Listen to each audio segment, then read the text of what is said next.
we're here on Journey with the Jays. 3 of us tonight. Jason's still not around, taking care of some personal business, but we got a good game going on. We got Miami against Milwaukee. John, I told you I got a surprise for you, John. Let's start with the surprise. Got the Miami shirt going. Little Dwayne Wade, old Miami school colors, if you guys can see it. The Miami Let's see what that is. Let's see it. All right. So you see, it's like a Miami Vice shirt. Yeah. I like it. We got you the kiss of death. Miami will lose because I'm wearing this, so you're thankful. Speaking of Miami, Miami, I got the Tua jersey on. Yeah, ready for the season. All right, John, what do you got for us? All right, well, as you told me right before the show started, Tom Seaver just died. The news just came out right before we went on the air. Bleacher Report apparently sent that to you first. Yep. That was the first thing we got. So Tom Seaver, Hall of Famer, has passed away tonight. That, I guess, it was dementia, mix of dementia and COVID. Yep. So, that's what I've heard. Yeah. Wow, COVID as well. Yeah. I didn't know that. Wow. Yeah, so we lost Tom Seaver tonight. We're gonna obviously start with baseball. We'll start with the Yankees and the Rays. So the Rays lead the division. They lead the game tonight. Currently, it's 4-0. Last I checked, you guys are happy about that. But I wanted to talk about so is the MLB protecting the Astros? Now, my topic is going to not only crush the Yankees, but defend the Yankees at the same time. Okay. So how does the MLB protect the Astros and suspend Joe Kelly an exorbitant amount of games in the 60-game season, but Chapman gets nothing for throwing at a Rays player's head? Nothing, absolutely nothing in a 2-run game. How does that happen? How does the MLB protect the Astros in a situation like that? Because the Astros, clearly they're telling you, don't go after the Astros or we'll suspend you. Yankees go after the Rays, and they don't suspend the Yankees. How does that happen? Like, is it okay? Because then the Yankees said that we're going to get thrown on tomorrow. DJ LeMahieu said we're going to get thrown on tomorrow. I don't know if anybody got thrown on tonight yet. I haven't watched it. Not that I know of. How's it that other MLB teams like the Yankees and the Rays, and if this happens to the Yankees, they're not going to get suspended as many games as Joe Kelly got suspended because it's not the Astros? How is this possible? Why is it that the MLB is protecting the Astros but not other teams? Because you know it's going to happen to the Yankees. They're going to get thrown back at. And that was clearly intentional by Chapman. Clearly, he's trying to take out one of the better players on the Rays. The Rays are leading the division. So why not try and take out one of their guys with a 100-mile-an-hour fastball to the head? I mean, what are you guys' thoughts on this? Because I'm kind of appalled that the MLB is protecting the Astros. That's what I get out of this. But we knew that the MLB was going to protect the Astros before the season started, so it really didn't make a difference. And somebody was going to be the poster child for that. Joe Kelly just happened to be that guy, which is a shame. Now, Chapman, it's a little different because now it's kind of in the rules of the game. It's the unwritten rules. So, is it right? I don't really like guys throwing at people's heads at all. And I'm a Yankee fan. I don't like it. But, it's part of the game. But the Astros, it was said beforehand because everybody was known that was going to happen, that whoever did it was going to get the penalty. That's why Joe Kelly got a ridiculous penalty. Jake, what do you think? Yeah, well, I was going to say, the Astros, like you just said, it was kind of before the season they said, okay, if you do this, we're going to come after you. If you throw at the Astros in retaliation, you're going to get in some serious trouble. The MLB warned them. And like you just said, Joe Kelly just happened to be the deterrent, basically. It was, okay, this guy did it, so we're going to say he's the example of what's going to happen to you. Don't agree with it either. I completely agree with you, John. I think it's a bunch of ridiculous BS, but that's a whole nother conversation.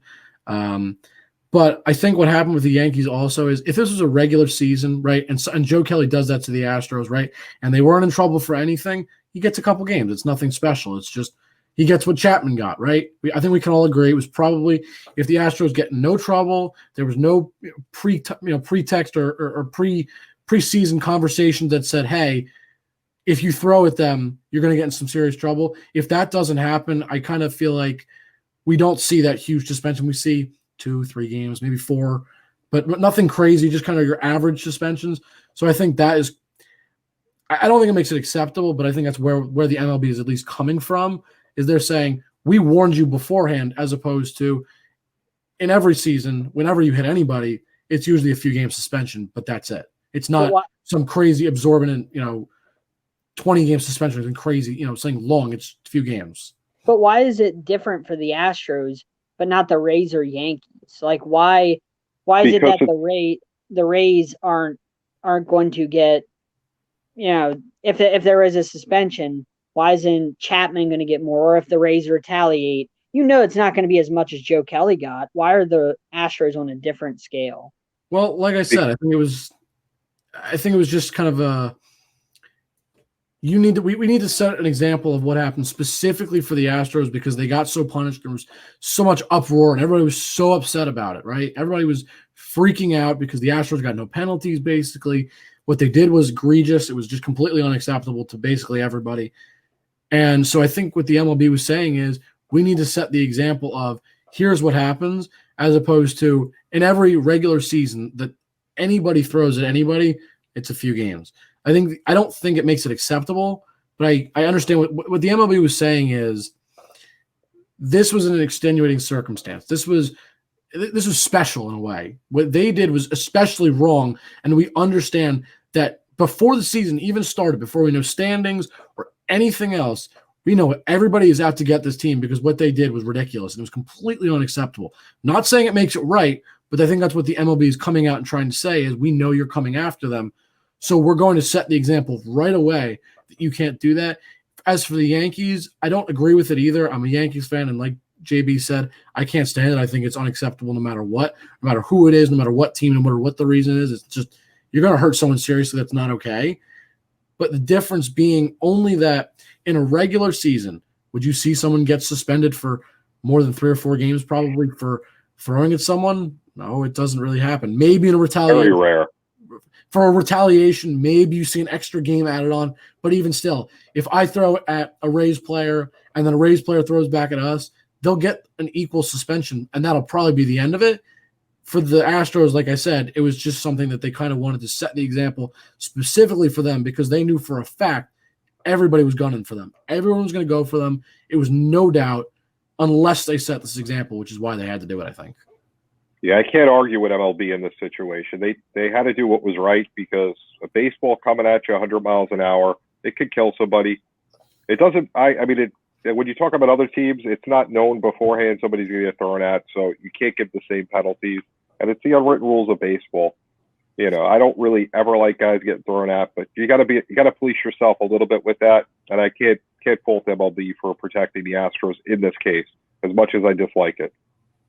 Yeah, I hate the unwritten rules of baseball. I absolutely hate that. I think it's the dumbest thing. It's this little fraternity, this little whatever you want to call it, that they got, that you just can't break these little rules. It's stupid. The unwritten rules are absolutely stupid in baseball. Baseball lives in the Stone Age with this stuff. It's just dumb. You can't bat flip. Little things like that. You can't show emotion, have fun. You can't do what Jose Bautista used to do, the bat flips and stuff. I thought that made the game a lot more fun. People gravitate towards that stuff. People gravitate towards celebrations in the NFL. That's why players call it the no fun league in the NFL, because NFL for the longest time did not want celebrations, and you'd get in trouble for that. Now they've kind of lightened up on the celebrations in the NFL, but still there's certain things that you can't do, which is understandable, but that's the NFL. Anyway, with MLB, who do you guys think won the trade deadline? First, for me, I'll go with the Padres. I just think the Padres absolutely killed it. The Padres did a fantastic job getting everybody that they wanted. The Padres and the Orioles, to me, really stood out. The Padres for a team that's trying to buy, and the Orioles for a team that's trying to sell, because the Orioles got just a ton of prospects, not only from the Mets and the Rockies. They at the deadline they got a prospect from the Mets, which was just a fantastic deal. So those are both of my teams that I had winning the trade deadline. Yeah, kind of like Toronto's move, getting Robbie Ray. I thought that was a good pickup for them, especially with the way the playoffs are this year. They have a chance to get in. Another good starting pitcher definitely gives you a nice chance. And they have some great hitting, so I like that move. What about you, Jake? I was going to agree with John. I think the Padres, I love the trade for Mike Clevinger. I think that was an awesome trade. Cool. Mike Clevinger, just some quick stats I happen to know. His career ERA is a 3.20, which is fantastic. That's great. This season he's got a 3.18.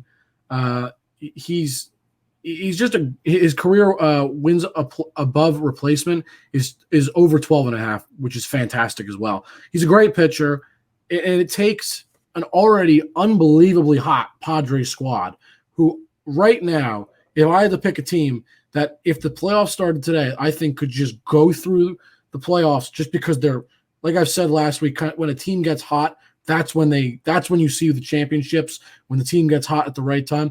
If the season ended today and the Padres obviously would make it, I think they'd be my pick, no doubt, just because of purely how well they're playing. And adding Mike Clevinger, like I just said, that adds great starting pitcher to that rotation to help bolster that lineup. It makes them a scarier team than they already were. I mean, I'm already scared of Machado and Tatis. Especially the way Tatis has been swinging the bat. He's been on fire is a disservice to him with how well he's been swinging the bat. Seriously, he looks unbelievable. So I think Clevinger they're going all in this season, and for a team the way they're playing, that was the move to make. I'm excited about that team. I saw when I heard the rumors for the trade, I got excited, and when they made the trade, I was very happy for them. I think Machado's finally getting exactly what he wanted when he went with the Padres. He wanted to go to a team that could build and win a championship. If there is a team, at the beginning of the season, you weren't necessarily sure if this was their year, so to speak, that may have been on the fringe, a possible playoff team that could make it, not totally sure. This is my team right now. This is my team to watch, and I love what they're doing in San Diego. I think they're making all the right moves. It feels like they can't do anything wrong right now. They've done a great job putting together that team. They've always done pretty well, and they have the right bats, and getting Clevinger was a key thing. But I still like the Jays move, getting Robbie Ray. That was a sneaky good move that really nobody talked about, the Jays making moves. Nobody really gave them much credit or much time in the spotlight when it came to talking about the trade deadline. That was a sneaky good move by them. I saw there were some other teams like the Mets that were trying to obtain players, and I didn't quite understand that. When a team like that clearly has no business in the playoffs this year, clearly in sell mode, and they're trying to obtain players, and I was like, why are you trying to obtain players when you're in sell mode and you clearly have no business going to the playoffs? You're not going to go to the playoffs for a while. Your team is clearly in shambles. You got some good pieces, but you're still far, far away, and you got a lot of dysfunction, and you're trading for people. I just didn't understand what the Mets were. The Mets traded for one of our best pitchers, and they traded away one of their best prospects. I didn't understand that. Why would you trade away one of the best prospects in the MLB pipeline right now for a I'm not saying, they didn't obtain a good player, but why would you trade away one of your best pitching prospects when you have pitching issues to get a bullpen guy, when obtaining that bullpen guy is more for a win now mode? Because when you obtain a guy like that and give up the number 12 prospect in the MLB pipeline throughout the whole MLB, that is a win now approach. And your team clearly is not even close to the playoffs with all the problems that the Mets have. I didn't understand anything the Mets were doing at the trade deadline. It made no sense to me. are an absolute dumpster fire. Dumpster fire. They make no sense. I feel bad for Mets fans, like Knicks fans. I feel really bad because what are you doing? Like, what is ownership doing? The Knicks don't really fit the mold because it's usually the Ets in New York, the Mets, the Jets. And it used to be the Nets, but they kind of are getting with it now. Aside from the Yankees and Giants, everybody else in New York, what are you doing? Don't say the Giants right now. I'm not really sold on them. I'm a Giant fan. But the Mets, in their mind, still think they have a shot to win with their starting pitching. I disagree with it, but the way the playoffs are formatted, you got to get there. And if you get there, anybody has a shot with this ridiculous, everybody's in hockey style playoff. So, yeah, I agree. I get the feeling from the Mets that they feel with the expanded playoffs, they can kind of sneak in. And like I was just saying before with the Padres, team gets hot, anything can happen. I mean, maybe the Mets think somehow by some miracle, which personally I don't understand, that they would make it into the playoffs, which I could understand that. But the miracle would be them getting hot enough to somehow win it all, which would be beyond me. But that's their problem. It's not happening. I think the Mets are a dysfunction. Personally, here's what I will say. I think the Mets are run by a bunch of clowns. Yep. I think that team needs to be sold ASAP. I think I'm not sure what's going through their heads. And clearly, that team is just a total, like you said, a dumpster fire is right. Clearly, they have some kind of delusion that they're going to make the playoffs and somehow win. But so wait, but let's compare it to the Nationals last year. The Nationals were not a good team. I mean, they had the right pieces. The starting pitching is what won them the World Series, and they got lucky. They had key hitting at the right time. But they were better than the Dodgers. But even not talking about that, they're not a team that's full of dysfunction. The Mets have no leadership.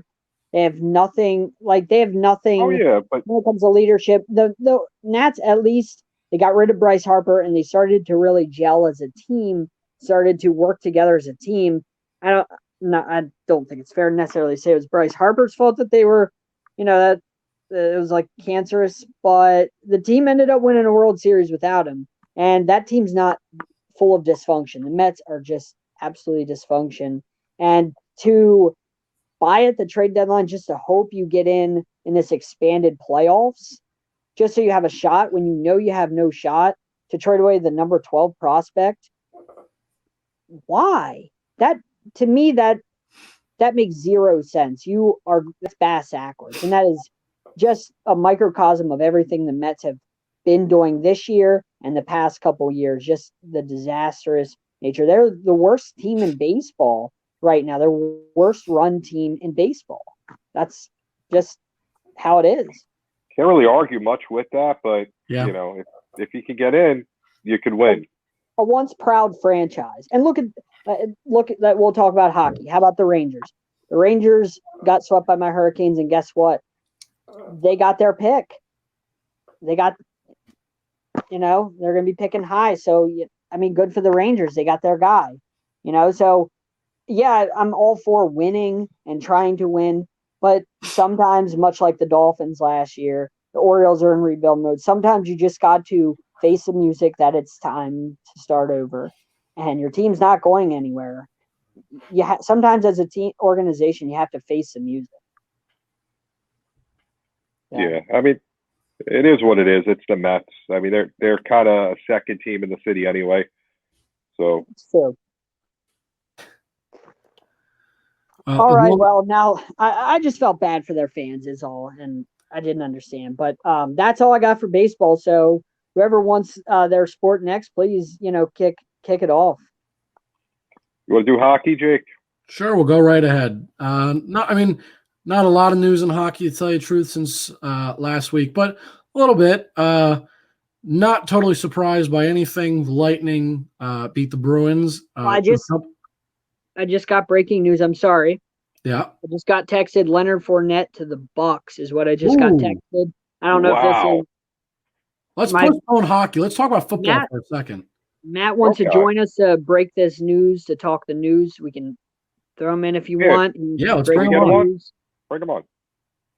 Wow, Leonard Fournette to the Bucks. I got to tell you, That's a great move. I'm not surprised. I'm not. I'm really not. For some reason, I had a feeling. I believe, JB, and we'll get back to hockey, but I believe a couple of days ago when Leonard Fournette got released, I believe in our other group chat, the first thing that I said was Leonard Fournette to the Bucks. I do believe you said that. People told me that that's not happening. And I said it makes sense. They have move. They have Ronald Jones. Why would they want Ronald Jones over Leonard Fournette? Leonard Fournette's perfect for what they're doing. And if Tom Brady wants him, they're going to get him because Tom Brady clearly gets whatever he wants at this stage in his career. If he wants you to go and get Antonio Brown or Gronk, it's going to happen. That's a great move. It's a loaded backfield because it's now McCoy, Ronald Jones, and Fournette. I don't disagree. I think it's a great move. But just to play devil's advocate, you have to think that is a crowded backfield now. And I think I will say, to play the other side now, the really good thing about it, what I love, you have 3 guys. It's going to push every single other guy. Because there's so much competition, it's going to push each one to play better and better and better to try and earn that spot as the top guy or to earn extra snaps or whatever. I think that's going to be really great. And you just said, obviously Tom Brady gets whatever he wants, but I just think it's a good move. You can't go wrong with it. It's an offense that didn't need any more weapons and got a really nice one for nothing. Yeah. That's a great move. Whoever's running that organization, great pickup. Well, our fans should stick around because we'll implement the fantasy aspect of that later on the show when we get to the football talk. But I guess since we already broke that news, we can just jump back into the NHL for right now since we just kind of broke that news, though. Leonard Fournette to the Bucks. All right. Well, that was probably going to be the most exciting part of the show tonight. But as I was saying, Bruins lost to the Lightning. I'm not surprised. I believe I was last week, maybe 2 weeks ago. I said it, and I'm sure you guys will agree with what I'm about to say. Mm-hmm. The Bruins were just not playing their best hockey. They felt slow. They didn't feel like they were gelling. It felt like they were kind of off. I don't know how else to explain it. They just didn't feel like they were the Bruins of the past. It felt like something was missing. There wasn't that something that made them a championship team or even a championship caliber team that was a team to watch. I didn't see it. So for me, the Lightning moving on is not a surprise. What do you guys think? Do you think it would have been different? Do you think it would have been different had Tuukka not left? Personally, no, because I know when I was watching the games and Tuukka was still there, it wasn't the goaltending for me. It was just the way just everybody was skating on the ice. It's just the offense didn't feel like they were getting in that groove when they've been really hot and they've been a good team. The defense wasn't bad by any means. It didn't feel like they really got into that, I guess, mindset that when they were at their peak, you could just see that eye test we've talked about many times. When I watched them in years past, they've looked great. This year, they just didn't have it. So we have a special guest on the show. He's filling in, I guess, a little bit just momentarily. Jake was talking about hockey. We had just talked about Leonard Fournette. We said we were going to talk about fantasy implications about the Bucks. Matt, welcome to the show. Hey guys, how's it going? Hey Matt. How you doing, Matt? Good, man. So like you were saying, Leonard Fournette in principle has the deal set up with Tampa Bay, obviously released from his previous position in Jacksonville, but this kind of muddies the water even more. There was a lot of people talking in fantasy football about Ronald Jones, obviously, and now it's going to be Fournette, Leonard Fournette and LaShawn McCoy. You can't even forget about Agumbawale, who's going to be there as well. So there's a lot of running backs in that backfield to really add to Tom Brady's target list and weapons to use. So it's this hurts, I think, Ronald Jones for sure. And really, obviously, it drops Leonard Fournette from where he was. No matter, how much usage he's going to get, there's going to be 3 or 4 guys there that are going to get their opportunities. So this is going to be a real tough backfield to figure out. Obviously, the news the other day was hold on to Leonard Fournette, see where he went. And I don't think this was the best place for him to go fantasy football wise. Me personally, I had the Chicago Bears really with Montgomery there injured being probably the best fit. Kansas City would have made sense too. Obviously with, basically just, Clyde Edwards-Helaire there to run with. But yeah, so what do you guys think? I mean, this is an interesting, pick here for Tampa Bay late in the evening. Really, it's going to be interesting to see what kind of comes of this. Yeah, we said it before. I like this, not from a fantasy standpoint, but just from a football standpoint, just how that's going to play out. I like the move a lot. It gives Tom Brady an extra weapon. It provides him with just another guy to use. I think the one thing I really love about it, I will say, is this. If Ronald Jones is having a bad game, you got LaShawn McCoy and Leonard Fournette now that can pick up the load. And it works for all 3, but I just happen to pick on Ronald Jones. Nothing against him, of course. It just happens to be I use him as an example, but that works for all 3. You have that, and you also have what I love is Leonard Fournette's a really, in my opinion, he's a great downhill runner. He's got a lot of strength. That's what I love about him. I think Ronald Jones could be more of a good pass catching, maybe a third down back, or like I just said, in the pass catching. I'm not saying he can't run, but I think that will be where he can excel. And you can just keep LaShawn McCoy in the mix. It's going to keep teams on their toes. And I just want to say, on a fantasy standpoint, though, I don't like it. It kind of hurts. For all our fantasy owners out there that do have Leonard Fournette, my personal thoughts are he's maybe kind of your flex option now. I think that's kind of where he falls to. He probably was maybe a number 2 back, really. Maybe if you really had no running backs, he would be your flex. But I would probably said just the way he'd been playing recently, I didn't love him. I probably would have put him on my number 2 if I, hoping I had a better back at my number 1. Right now, Leonard Fournette kind of falls to my flex option. That's kind of where he sits for me. And then as for Ronald Jones, I think he might even be a bench player right now, depending on how many people in your league. Maybe he's your flex. If you have a really deep league, it would make sense, obviously, to have him because he's going to get his touches. He's going to play. But for now, he's probably kind of sitting on my bench. I don't want to get rid of him because it's kind of hard to tell how this is all going to play out. We're really not – I don't think anybody really knows exactly how this is going to play out. Ronald Jones could still be the number 1 back after 1 week because he plays better than Fournette. And that's the other problem is you're going to run into, and this is what fantasy owners, you really just have to pay attention to them. You're probably going to see switches in the number 1 back.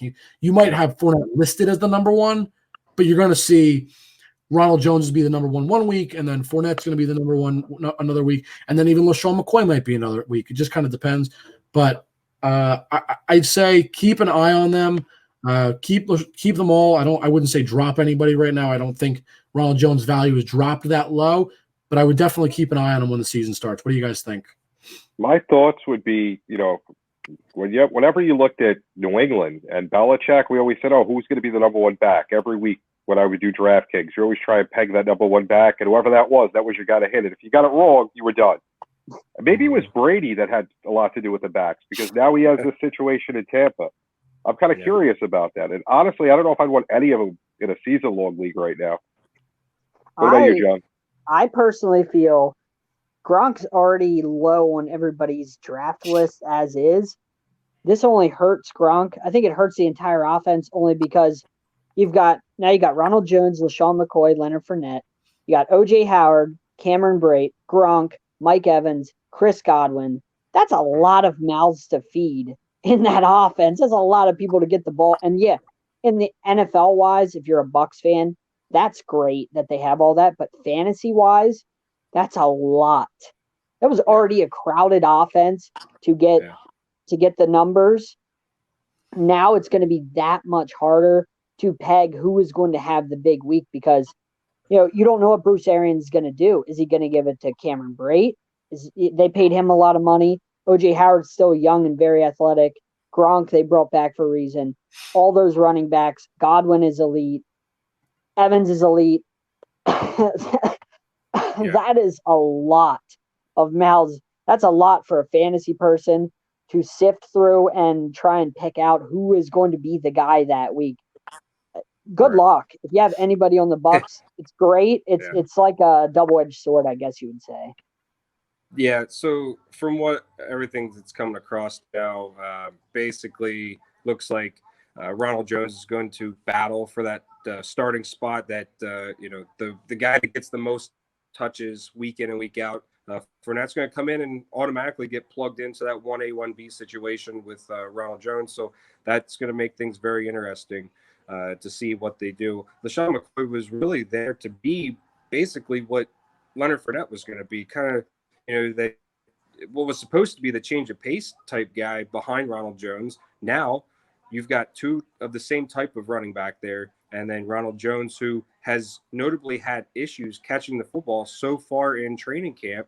And so that's a problem. I mean, if we go with what Jake was saying, basically Fournette being the bruiser, the first and second down back, and Ronald Jones is possibly the plug-in third down back. That third down role is normally a pass catching back. And if Ronald Jones has issues catching the football, he may find himself on the bench, and it may be the Fournette and LaShawn McCoy show to start. Plus, we didn't even mention the fact they still have Keyshawn Vaughn, who's there.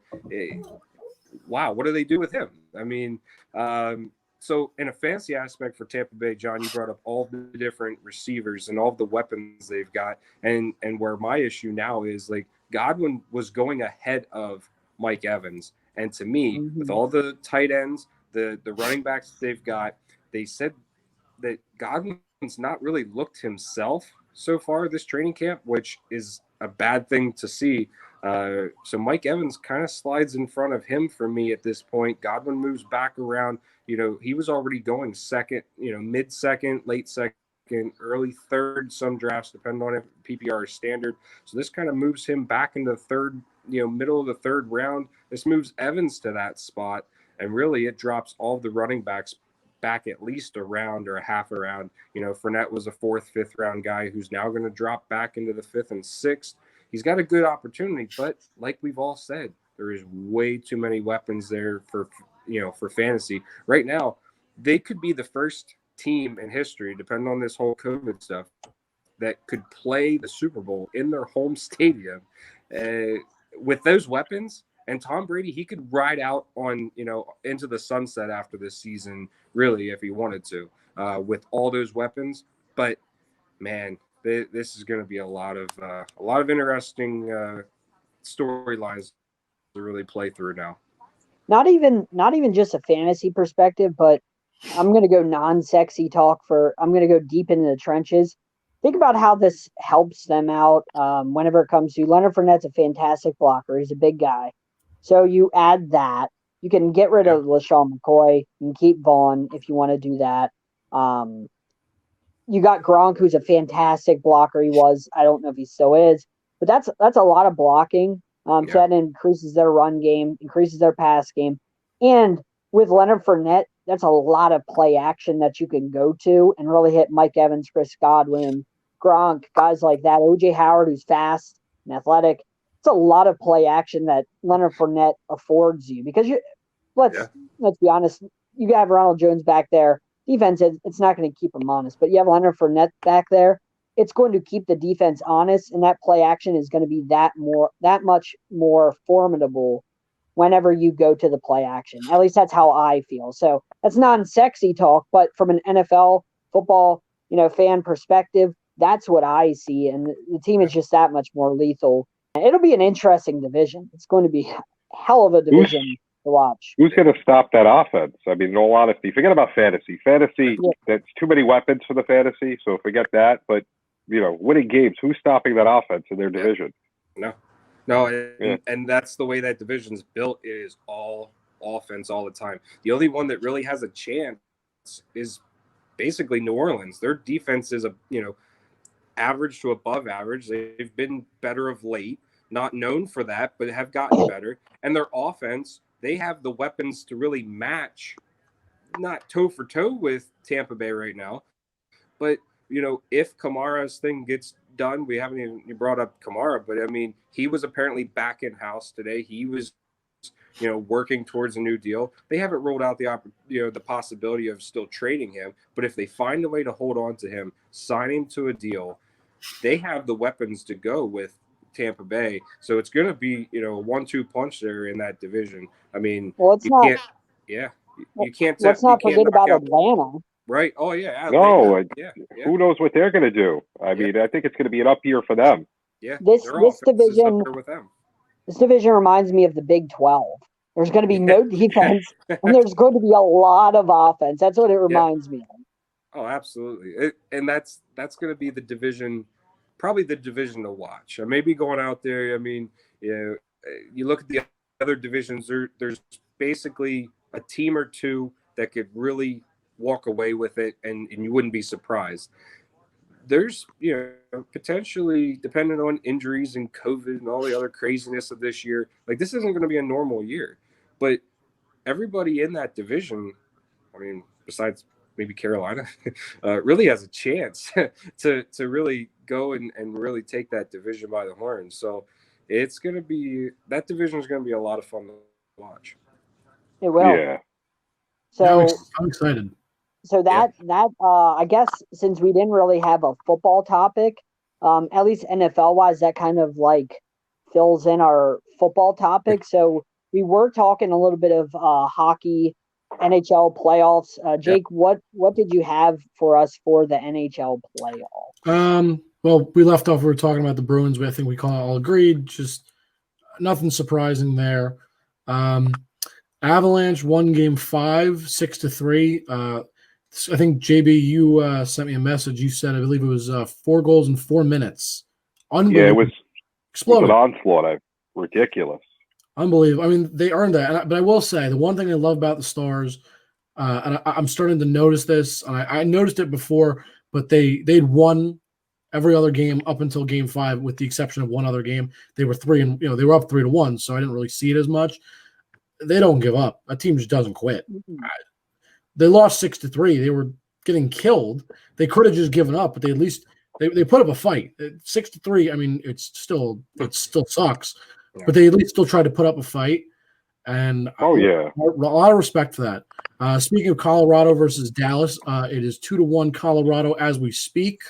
About halfway through the game, about 10 or so minutes left in the second, so they're right at that halfway point.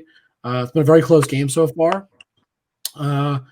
Canucks beat the Golden Knights in a very close game yesterday, 2-1.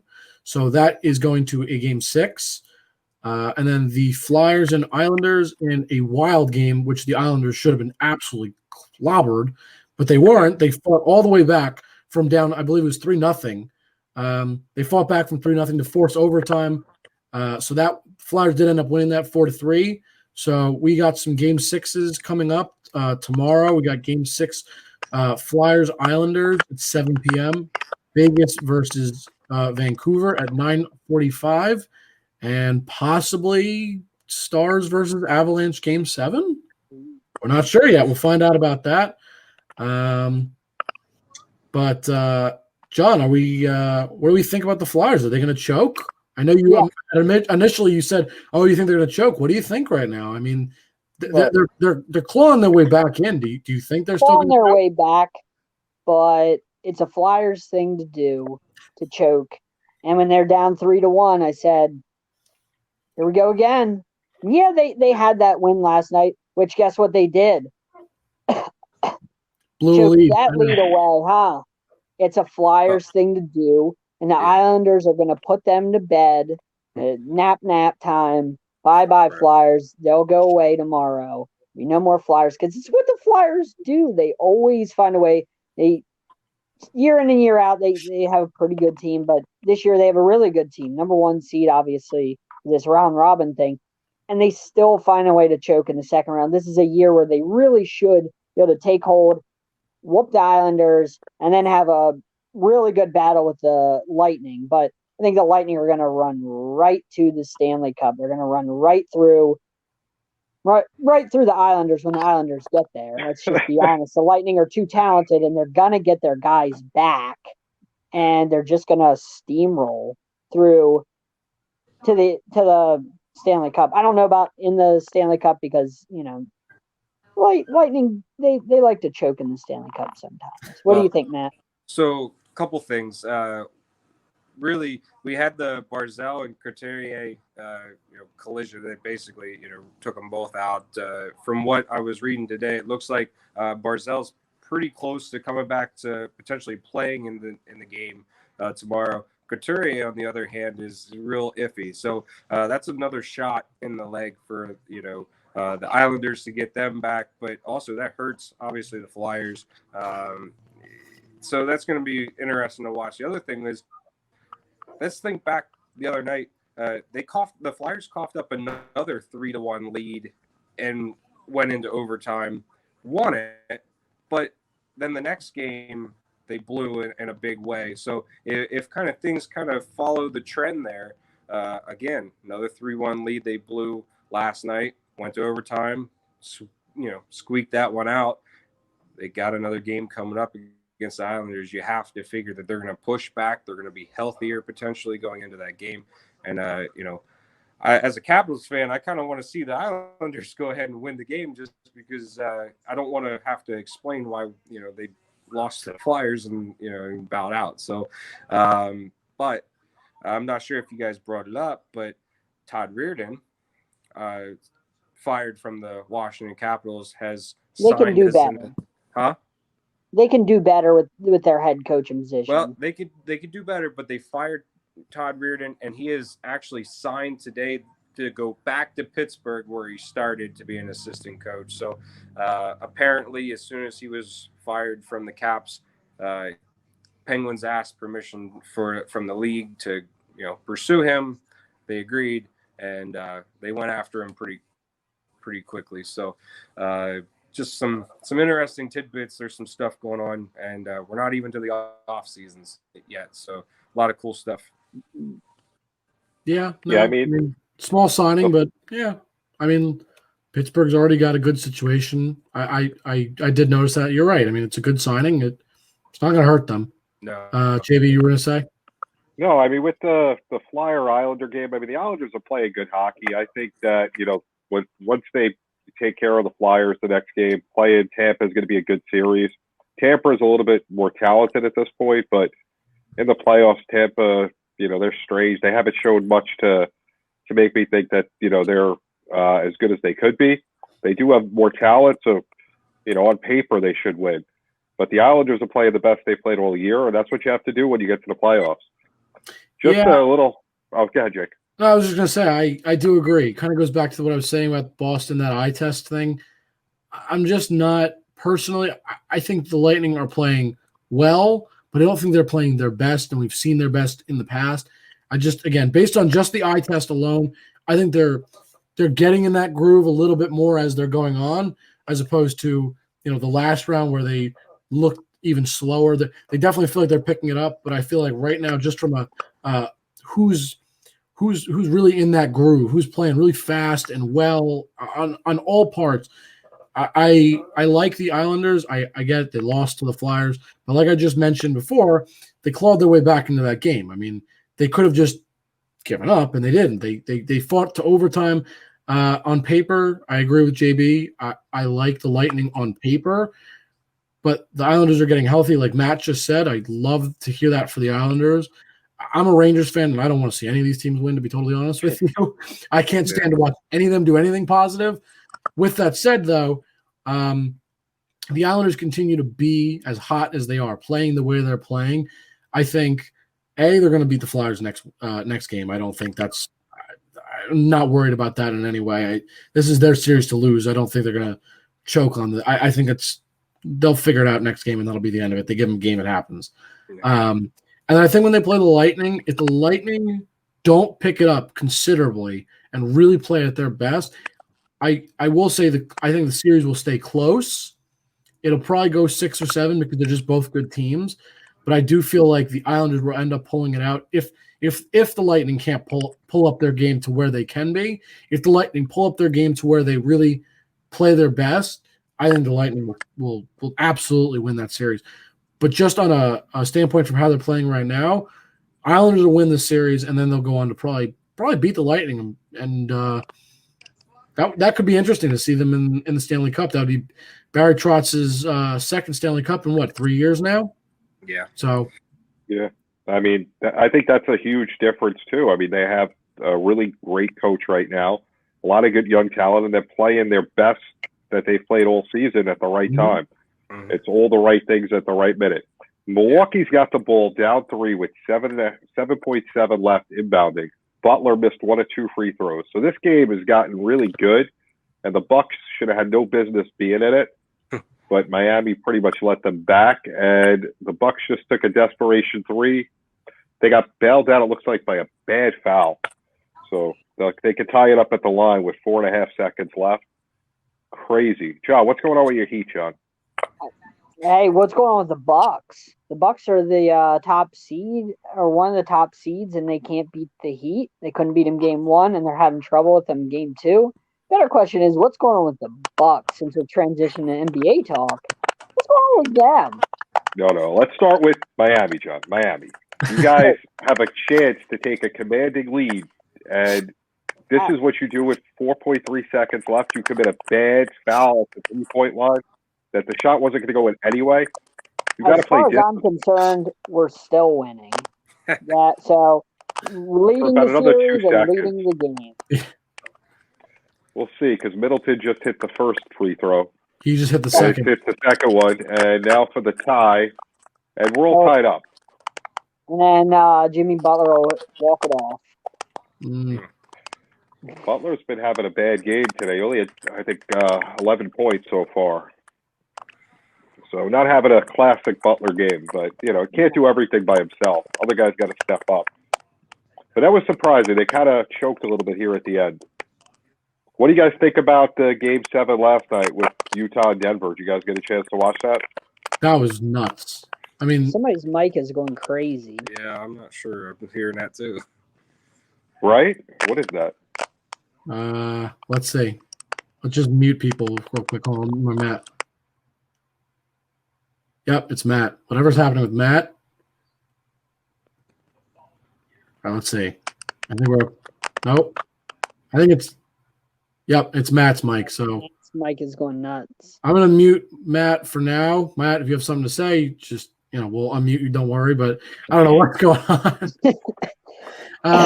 But back to JB, your question. I just feel bad someone had to lose that game. That was an unbelievable series. And I got to tell you the truth. I get the feeling that was going to be that was the series of this year's playoffs. That they fought to the very end. I want to give props to both teams. It didn't matter who would have won. Either team deserved it. That was unbelievable. I don't think at this point it really matters, though. I don't see either of them. I didn't see either of them going very far. They won their series, and that's okay.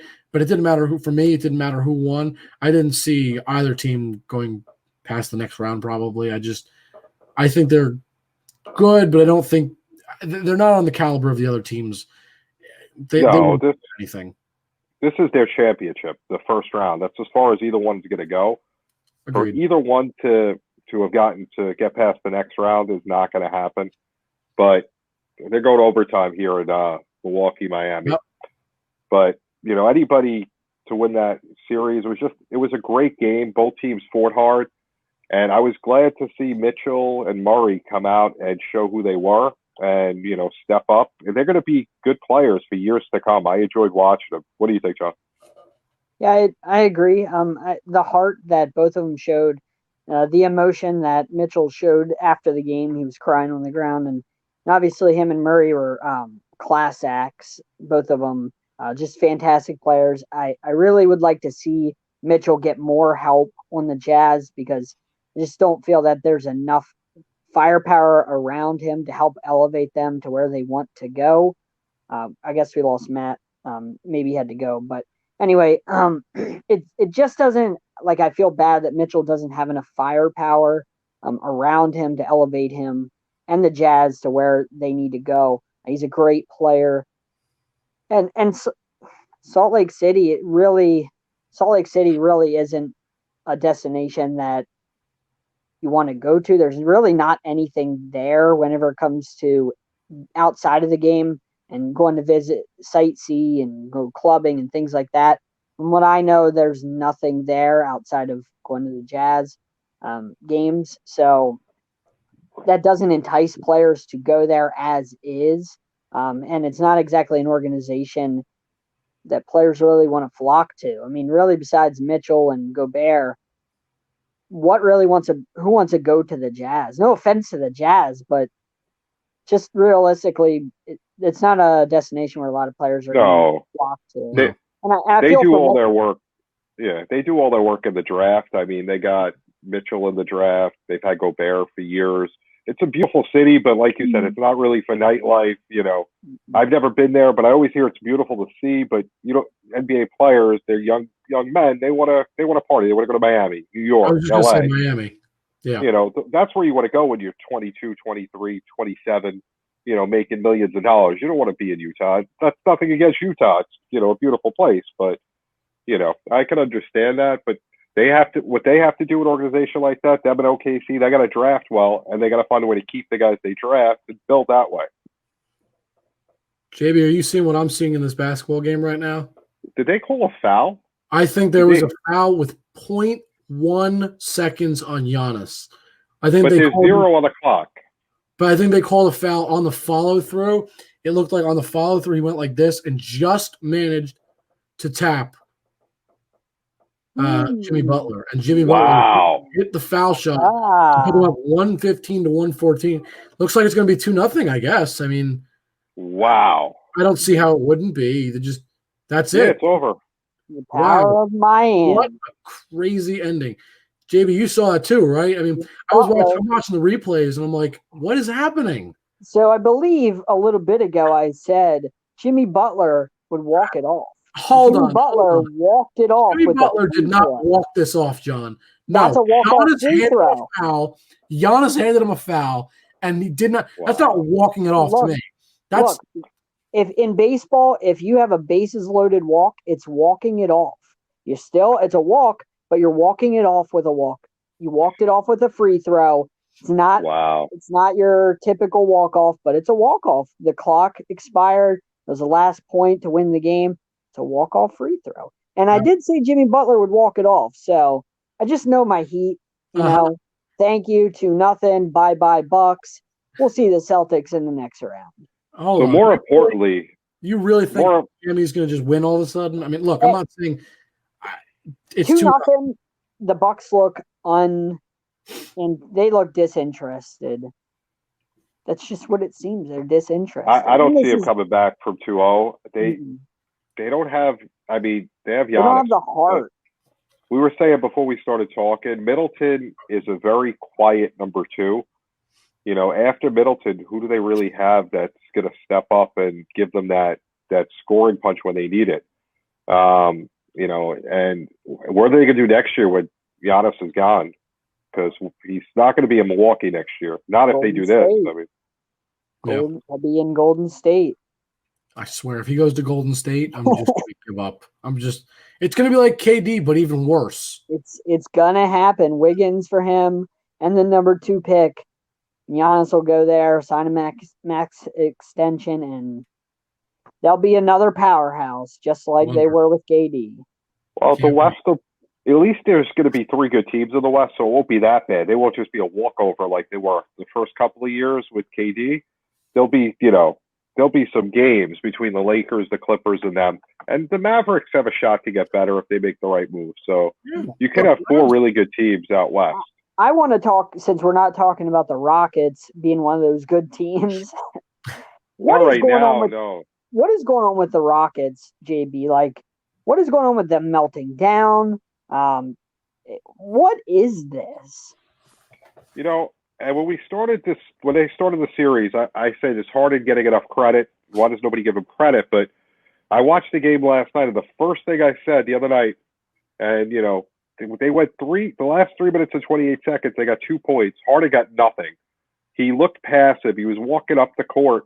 Westbrook's throwing the ball away. Westbrook's excuse is he's hurt, so I got to give him that. He's just getting back. I don't believe after 2 seconds. I don't believe that. That's an excuse. That's a cop out. Yeah, I'll give it. It was just, first game back, second game back. That's fine. I have no issue with that. But why is Harden walking up the court the last 3 minutes and not getting involved in the offense? Was the defense on Denver all of a sudden that good? If your excuse is that you're hurt and that's why you couldn't make that play, then don't play. I'm giving him the excuse. He didn't say it. I'm sure he wouldn't say that. Okay, I was going to say me. No. I'm saying he just came back. He's not really ready yet, but that was a dumb play. That was a dumb play by him. Well, he did that. He did that multiple times. But why is Harden walking up the court time and time again? And why is the ball not in his hand time and time again? It's hard to have two James Hardens on the same team. Yeah, I hate to switch topics, but really quickly, a little bit of I guess I don't call it breaking news, but in the Colorado game, it looks like Gabriel Landeskog has just walked off, or rather limped off of the ice. That's a big loss. Yeah, that's not good. That's tough. Not sure what happened yet. I didn't quite get to see, but he was limping off the ice, and he's with the training staff off ice currently. That could be a blow for Colorado. Again, I hate to switch sports on us, but that's breaking news. That's important. He's hopping. He was hobbling and hopping towards the locker room. It looked like he was going down the tunnel. Don't know what's going to happen, so I guess we'll see. Him and Nathan McKinnon, those are their two big guns. So you lose either one of them. Against a Stars team that really you've had trouble with the entire series. Absolutely. You can't lose that. You can't. You can't. In a close game like this, where shots are basically even, there's one. It's Colorado's got 20, Dallas has 19, so shots are basically even. It's a 2-1 game, so there's almost nothing separating these two teams, and they played very, very tight hockey majority of the series. And like I said earlier, Dallas doesn't give up.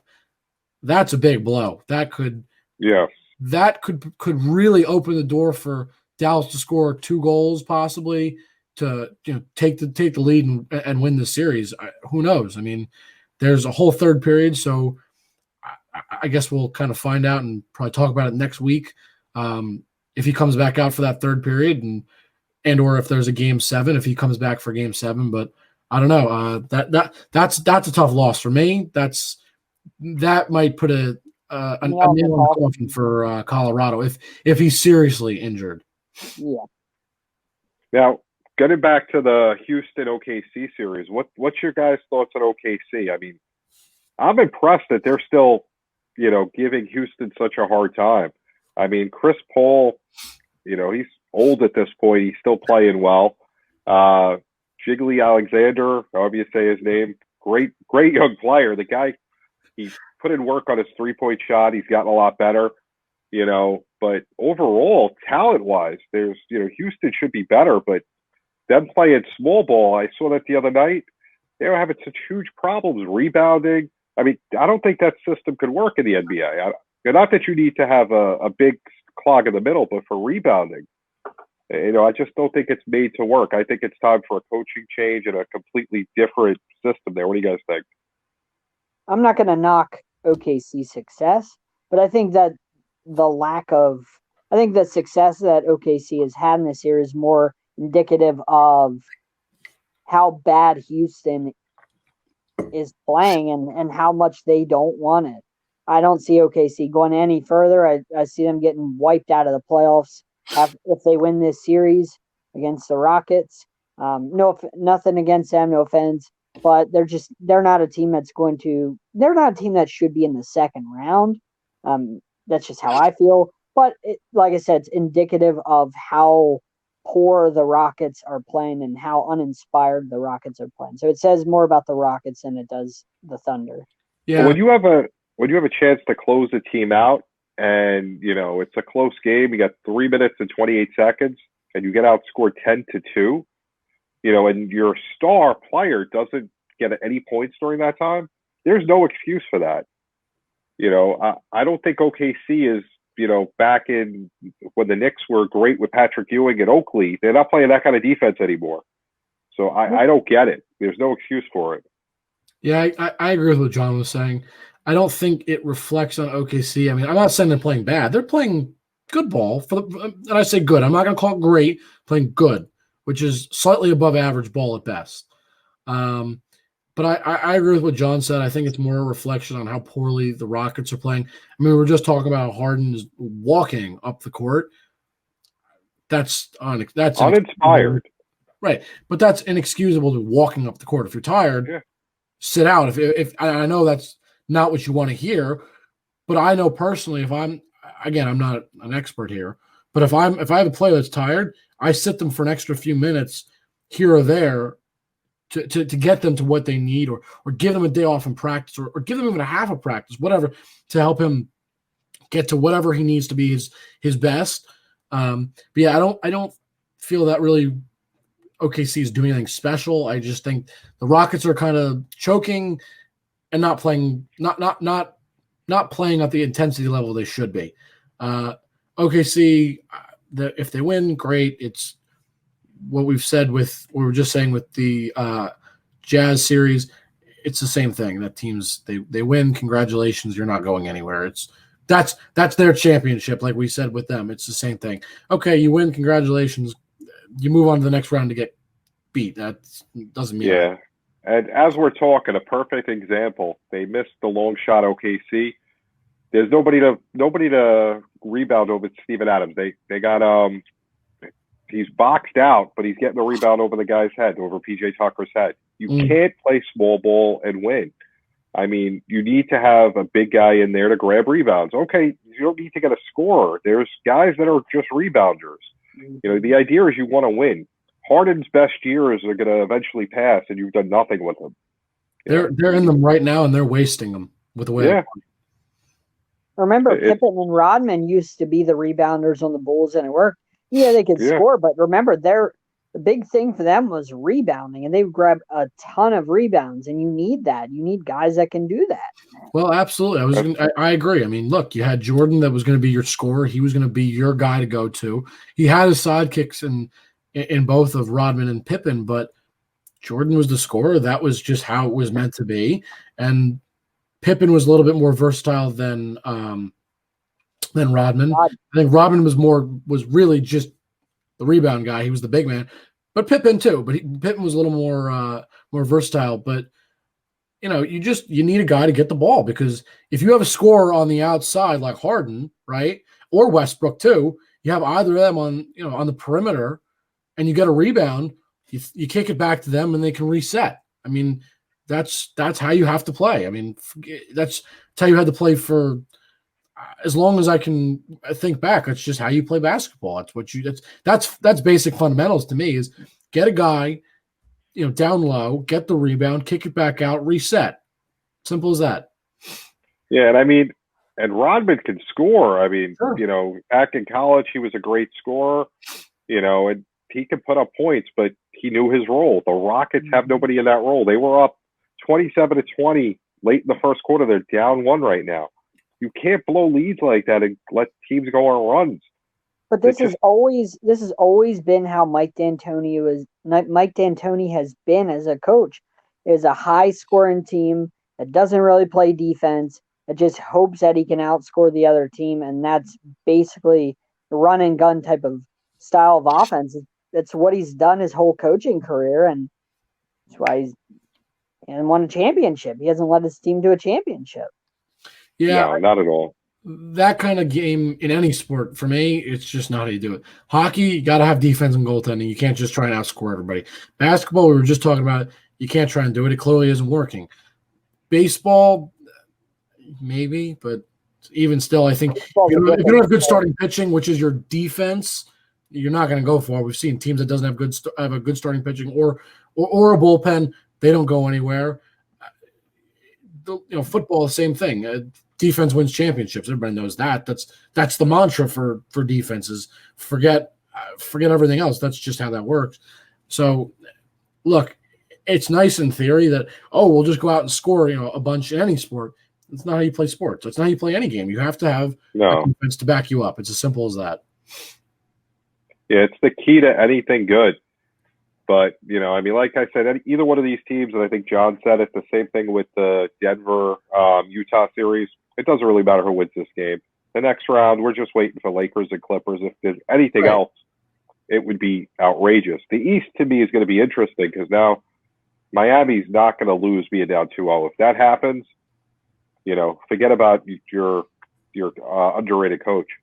That's a horrible job. Well, and really, I mean, you can see Miami, you can see Toronto, you can see the Celtics, you can see in the Bucks, you can see any of those teams getting to the finals, and you're not really looking at it saying that team's going to get wiped out if they win their series in the second round. But on the other end, with the West, you see that, and you look at the Nuggets and the Jazz, and you're like, whichever team would have won, which the Nuggets did, they're not going anywhere. You look at the OKC, you're like, they're not going anywhere. The Rockets should be a team where you're like, if they win, they have a shot going somewhere, but just they're not going anywhere. And Not the way they're that's playing. their own fault. No, not with the playing. personnel they have either. You're not going to win playing small ball, against the Lakers who have AD. Who's going to rebound against AD? Who's going to rebound against Harrell for the Clippers? It's not going to happen. You got to have a rebounder, and scoring points is great. Meanwhile, there's the scores are kind of low in this series. They got to do better than what they're doing, and you can't have your stars the last 3 minutes of the game walk up the court. It's a waste of your time. But what do you guys think about the two other series in the East between Boston and Toronto, and then you have the Miami, which we just talked about? What do you think about the Boston and Toronto so far? I guess I'll start. I'm surprised that Toronto has not come to play. I am shocked. I thought maybe it'd be 1-1 right now, but 2-0. I did not see Toronto just getting manhandled. I did not expect that at all. Yeah, I felt with Toronto being, defending champs, I felt like they'd come out with a little bit more. I get Kawhi is not there, so we've talked about that. That's not the same team, but I am a little bit surprised, especially the last game. I felt like that was a game they really should have won, especially in the fourth quarter. They were just outscored big time. They were outscored by 11 in the fourth quarter alone, which that's not good. That's just, you can't have that. Look, Boston's playing really good basketball. Good for them. And at this rate, I think Boston's going to win that series, but I'm surprised. John, you said it too. I'm a little surprised with what the Raptors have. They're still a great team, even without Kawhi. They're a very good team. I'm a little bit surprised though at how they're playing. I guess they're not at that level, which I expected them to come out with a little bit more. I think Brad Stevens must have figured something out before the bubble, because they played in the bubble. They blew out Toronto when Boston played them. And the first two games, they kind of manhandled Toronto. So maybe he figured something out. He is an excellent coach as well.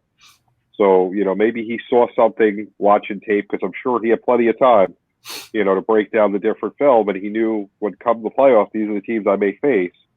That's the only thing I can think of. And whatever they're doing, they're surprising me as well.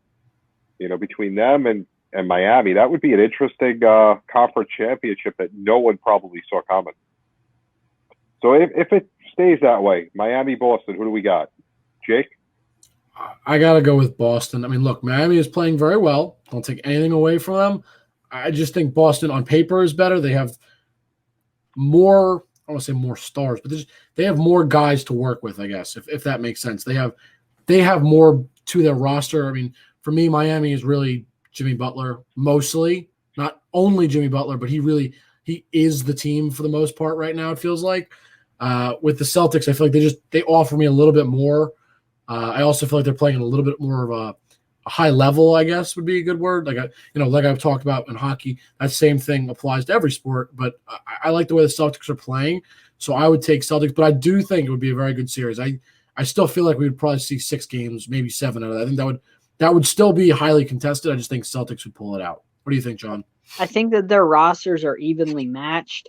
And I think with the coaching experience, the pedigree that you have in Eric Spoelstra, and then Pat Riley's, still in that organization, with that type of championship pedigree that those two have, I think that puts the Heat over the top. Coaching ultimately, when your rosters are even in any sport, the coaching decides it in the end.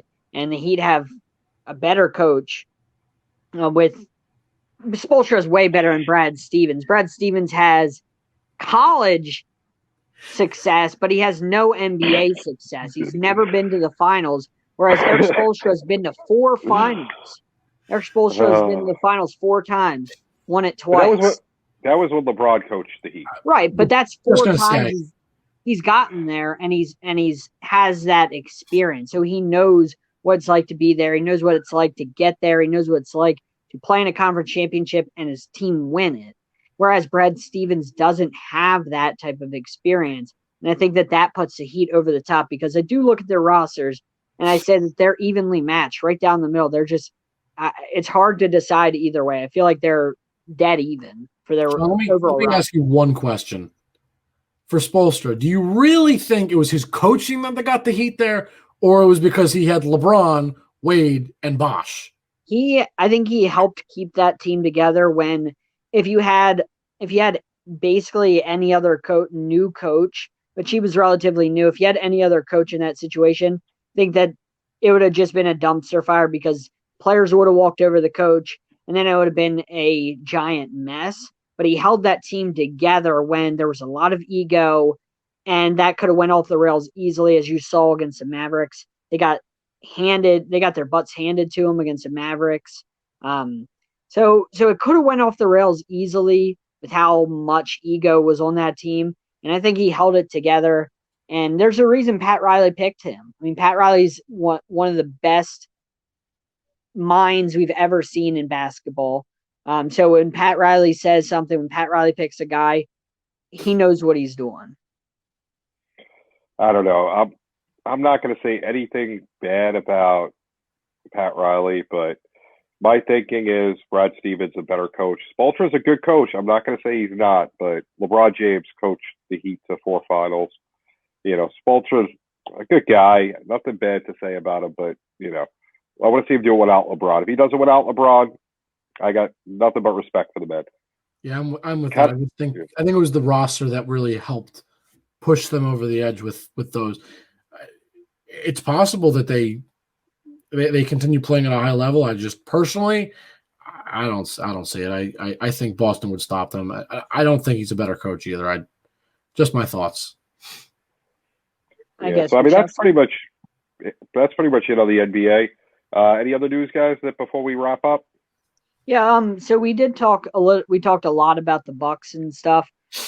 We do want to talk about the fantasy draft next Wednesday at 10 o'clock Eastern time. You guys are going to want to tune in for that. We're going to have a live fantasy draft, so that will be fun with our other participants. The other folks that are joining in think that they can take down the folks here on Journey with the Jays. That's funny. Not going to happen. Not going to happen. I know my stuff. I live fantasy football, so good luck to the others that join the show. I've never played fantasy with either of you two, so I can't exactly say what's going to happen, but I trust that you guys know what you're doing. So whoever joins, those other folks, they're going to have their work cut out for them. I am Mr. Regular Season. I will kill the regular season. The playoffs, who cares about playoffs? You're talking about playoffs. That's my Allen Iverson impression of practice. In my league. I was just going to say to anybody else that might want to join, I believe we have some spots open still. So for anybody who is interested in playing, send us DMs on any of our socials, which will be, if you look us up on YouTube or Facebook, Twitter, Instagram, all our stuff is out there. You can also email us at journeywiththejays podcast@gmail.com. Just tell us why you think you can take us on. Personally, I don't think any of you are going to have any chance, but that's just me. But Wow. Look, 2 losses. I have 2 regular season losses in the last 2 years in fantasy football. I'm 24-2 in the last 2 years in the regular season in fantasy football. what about the playoffs? Including an undefeated regular season. What about the playoffs, John?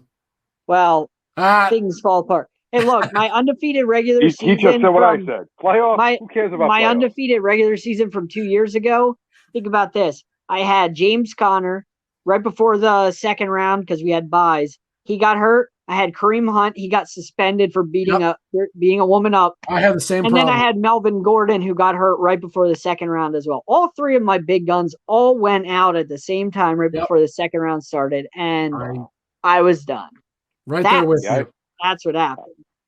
I stopped the full season a couple of years back. I've been doing the daily, but I'm ready for everybody. It's Let's all the go. same stuff. Look, you know your players, you know your stats. It's all that matters. I mean, exactly. Instead of you're just drafting a team for the season, but it's really, truthfully, not that different. Exactly. All right. Well, do we have anything else, guys? We want to thank Mark Berry for providing the music whenever you guys go back and listen to our edited version of the show. Mark Berry provided us with music for the show, so we want to thank him. Yes, thank you, AMG Records, for that. We appreciate that. Yep. We have our Twitter handles here, guys, for the show on the bottom with the Instagram, and our Twitters below our names. Definitely give us a follow. If you want it on the fantasy league, shout us out.